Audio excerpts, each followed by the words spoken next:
and welcome to my shop, Wittyworks Aboriginal Art Gallery in Kuranda. I'd like to show you around the shop and give you an idea of what my style of artwork is, our Queensland style, which I have been shown by my uncle and my grandfather.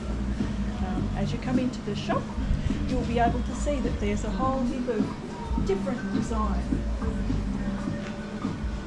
These designs I've managed to learn from my grandfather and my uncle, and it's a little bit different to our traditional style in that for me I've taken it as new person, new work, and this is what I'm presenting, more of a modern contemporary Australian feel, Queensland based feel.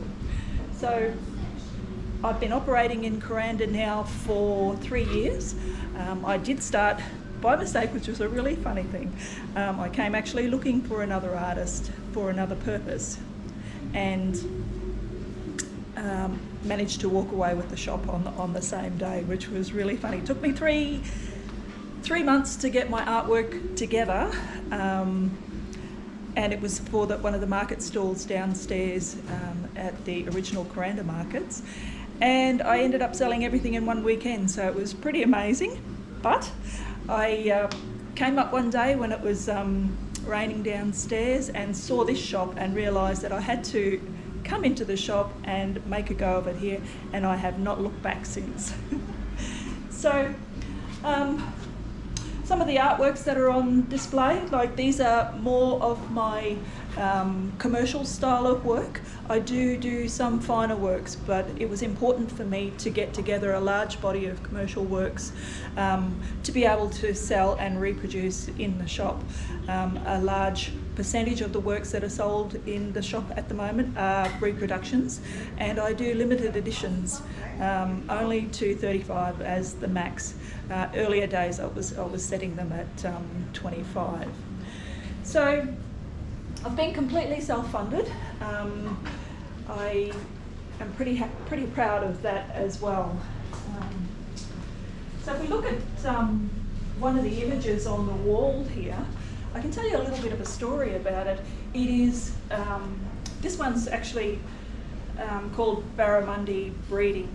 So it tells the story of barramundi who start upstream in the rivers. When we get our big wet season and the water flushes everything out, the barramundi end up at the river mouths. From there they spawn, the babies grow a little bit, they manage to make it back into the mangroves where they will stay for a while until they've matured and the rivers stop flushing. After that they will eventually move back upstream, and the whole process will start again, and the next wet season we'll see them coming back, being flushed back down through that system. So I try to look after a few other artists as well. I do have a couple of works, original works and handbags, merchandise. One of them in particular is designed by my cousin, Jessica. She and a few others produce works for mainstream for sale, and I as a retailer buy their works and then on-sell them.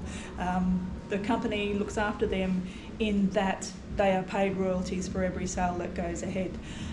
With other products of mine that I buy off artists, I usually buy them outright and then on-sell them, with their permission of course.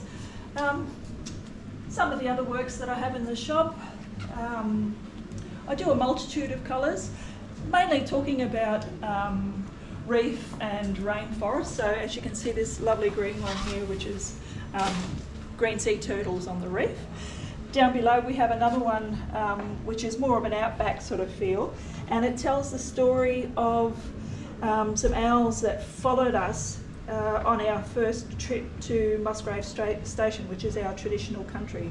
So my traditional country is the Kukataipan of Cape York, and Witty, the name of the shop, Wittyworks. Witty is actually after my grandfather's country from Nebo, central Queensland. And we are also related to Birria. around the Townsville region. Looking at some more, you can see that there's a variation in my work. Kuranda has around 20,000 people visiting the area, has had last year, 20,000 visitors coming to the area, and I was lucky enough to engage quite a lot of tourism and locals alike in buying my artwork. I don't think there's a better place to be than in the Kuranda rainforest.